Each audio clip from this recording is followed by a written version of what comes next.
Hi guys, welcome to my first vlog. So मलाई चाहिँ भ्लगिङहरु गर्न एकदमै धेरै नै इन्ट्रेस्टिङ लाग्छ, एकदम धेरै नै मन पर्छ हैन। त्यही भएर म चाहिँ भ्लग स्टार्ट गरिरहेको छु हैन। तर मलाई यसरी बोल्नु चाहिँ आउँदैन, मलाई रियल लाइफमा मात्रै बोल्नु आउँछ। नाटकै हो। अनि एउटा कुरा के भन्छु भन्दा भ्लग बनाउनु भन्दा अगाडि चाहिँ सुरुमा म आफ्नो इन्ट्रोडक्सन दिन्छु किनभने मलाई कसैले पनि चिन्नु हुँदैन। त्यही भएर मेरो नाम चाहिँ प्रतीक्षा भट्टराई हो।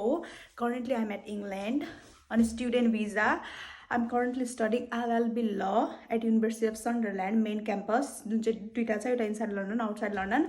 म चाहिँ आउटसाइड लन्डनमा हो, city campus main campus whatever you call. So मलाई चाहिँ भ्लगहरु बनाउन एकदम धेरै मन पर्छ हैन।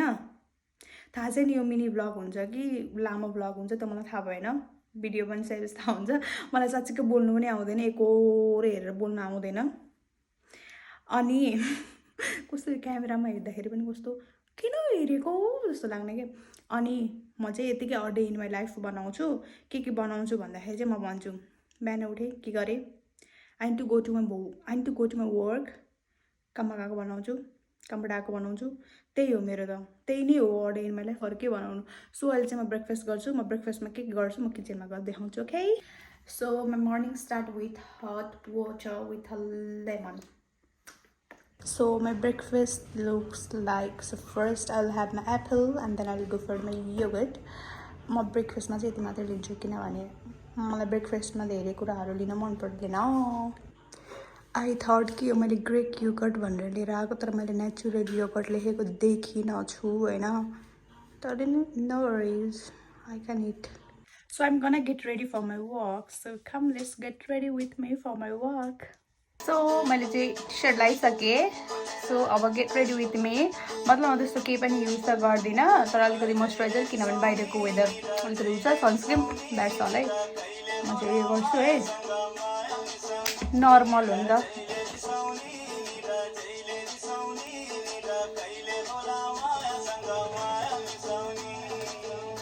कस्तो काली देखेको हौ।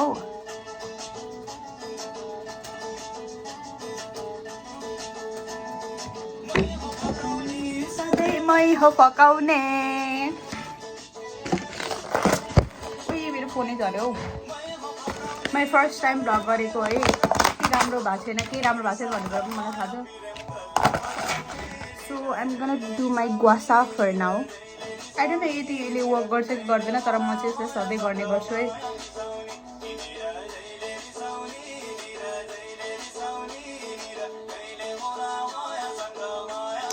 तर अहिले लाइक यसपछि गर्छु मलाई कस्तो अक्वर्ड लाग्छ कि।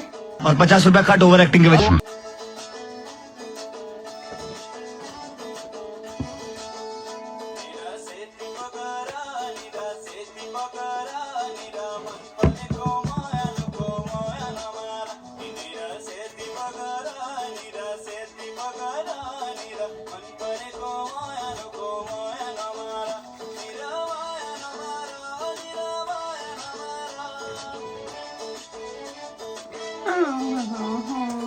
माया नमार निरा माया नमार।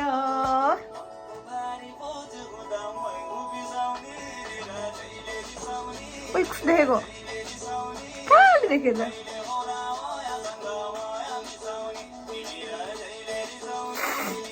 अब म सनस्क्रिन लाउँछु ल। सक्यो देखेछ कि छैन, ब्लर आएको छ क्या। मै हो पकाउने सधैँ मै हो पकाउने।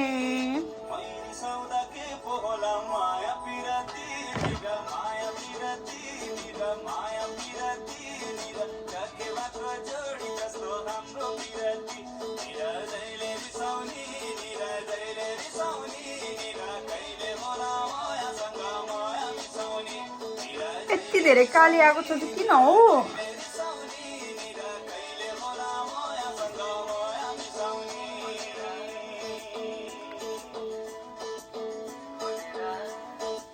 मैले एकछिन यसलाई स्टप गर्छु। सबै रेडी भइसकेपछि हामी गर्न सयु, किनभने मलाई यति धेरै काली देखेको छ। हामी गर्न सोयु, थाहा भयो नि मलाई यो ब्लग कस्तो हुन्छ भनेर। सो अलमोस्ट म रेडी भइसकेँ. Just need to put some mascara अनि लिप ग्लसहरू. त्यति मात्रै हो. म जान्छु.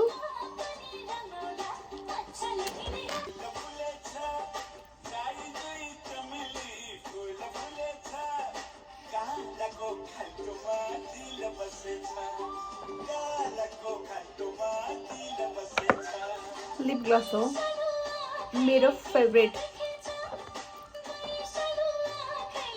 मेरो काममा जाने लेट हुन लागिसक्यो. अब मैले ब्लगलाई पज गर्छु. जस्तो म बाटोमा बनाउँदै जान्छु. अहिले न मलाई त्यस्तो धेरै बोल्नु पनि आउँदैन होइन.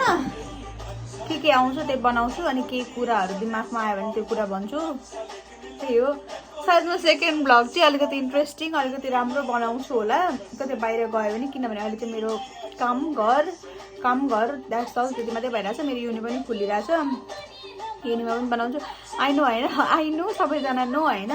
धेरै जस्तोको फर्स्ट ब्लगहरू यस्तै हुन्छ. कस्तो डर लाग्यो भने कस्तो गाला रातो रातो हुन्छ कि मेरो गाला राते गाला. त्यही हो. म बाटोमा बोल्छु ल. बाटोमा हेर्नु ल. So guys I am going to work. Ready भएर निस्किसकेँ. आधी बाटो पनि आइसकेँ. मेरो काम गर्ने ठाउँ चाहिँ त्यति धेरै टाढा छैन. नजिकै नै छ. As being a international student म चाहिँ पार्ट टाइम काम गर्छु 20 आवर सबवेमा. देख्न सक्नुहुन्छ. बुझिसक्नुभयो होला. काम गर्छु. सो त्यही हो. अब मलाई त्यति धेरै केही पनि त्यस्तो धेरै बोल्नु आउँदैन. अनि मलाई रोडमा बोल्नु अलिकति अलि धेरै अक्वर्ड पनि लाग्छ. अबे जल्दी बोल कल सुबह पनवेल निकल. के कुरा भनौँ भइरहेछ. मान्छेहरूले कस्तो हेरिदिन्छ क्या. मलाई कस्तो अक्वर्ड फिल हुन्छ क्या. त्यही हो. सो यो चाहिँ लाइब्रेरी हो. म चाहिँ कहिलेकाहीँ मेरो के असाइनमेन्ट्सहरू भएको बेलामा अथवा मलाई घरमा बस्नु मन लागेको बेलामा चाहिँ लाइब्रेरी आएर पढ्छु. And this is how it looks like. So good. आज झन् सन्नी वेदर छ. So good.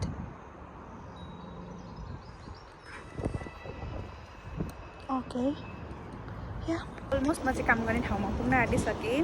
म मेरो काम गर्ने ठाउँभित्र पनि देखाउँछु. इफ बिजी छैन भने. बिजी छ भने त म देखाउन पनि भ्याउँदिनँ. सायद देखाउन पनि मिल्दैन. यदि हेर्छु म के हुन्छ त्यहाँ गएर. देखाउन मिल्दैछ भने अफकोर्स म देखाउँछु. त्यही हो. तर आज आई नो बिजी हुन्छ किनभने आज यति धेरै सन्नी डे छ. अफकोर्स बिजी त भइहाल्छ. So I am getting late. म जान्छु. म चाहिँ यहाँ काम गर्छु सबवे. भित्र बिजी छ त्यही भएर म भित्र देखाउँदिनँ. एकछिनमा म फ्री हुन्छु अनि फ्री भएको बेलामा देखाउँछु है. Okay. This is how my workplace look like. So you can see it here. So she is Manpreet. Manpreet, say hi. Hi. She's making her sandwich. And then I'm on my break. Yeah. Oh, this is what I eat in my work. Yeah.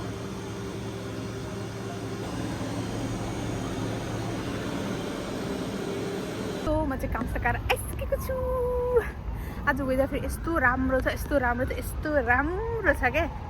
देख्न सक्नुहुन्छ. अहिले नदेख्छ कि देख्दैन तर कति राम्रो weather छ आज यता. मेरो घर चाहिँ ठ्याक्कै यहाँबाट like 5 minutes far. So good. It's about to rain. Nice.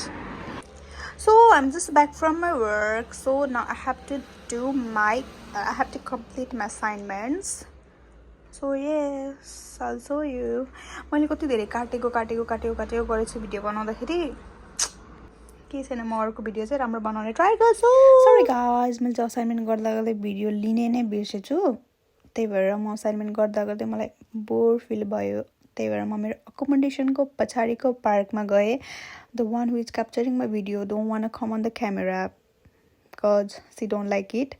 So apologise for that. अनि म चाहिँ एकछिन पार्कमा गएँ. मेरो साथीले भिडियो खिच्दै खेलेँ ओरेँ. फेरि फर्केर थाहा छ असाइनमेन्ट चाहिँ गर्नुपर्छ भनेर. त्यही भएर फेरि यति राम्रो सनसेट थियो कि मैले यो सनसेट त क्याप्चर नगरिकन त बस्नै सकिनँ. At the end of the day, I need to complete my 3 assignments, but I have just completed 1 only. मेरो ड्यु डेट पनि आइसक्यो. यति धेरै असाइनमेन्ट गर्न बाँकी छ अझै so yeah that's all for today thanks for watching bye म नेक्स्ट ब्लग चाहिँ एकदम धेरै राम्रो ल्याउने ट्राई गर्छु thank you for watching by